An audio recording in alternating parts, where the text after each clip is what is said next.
honorest God. In other words, what Paul says is y'all are bragging about the law and honoring the law, but you're breaking the law behind the scenes. You don't think anybody knows, but God knows what you're doing. So, first of all, we see the accusation of adultery. But secondly, we see the delay in deciding.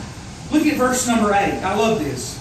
The Bible says, and again, he stooped down and wrote on the ground. Back in verse 6, the Bible says, but Jesus stooped down and with his finger wrote on the ground.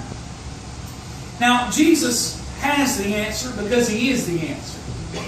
And before anything happens, though, here in John chapter 8, do you notice that Jesus takes a minute?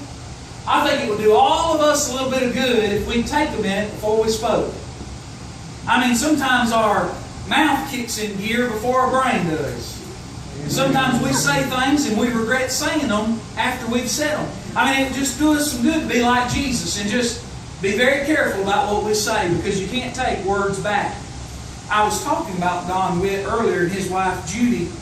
And Don was preaching one time and he got called up in the moment preaching. And he was on live radio when he pastored First Baptist Milan, Tennessee.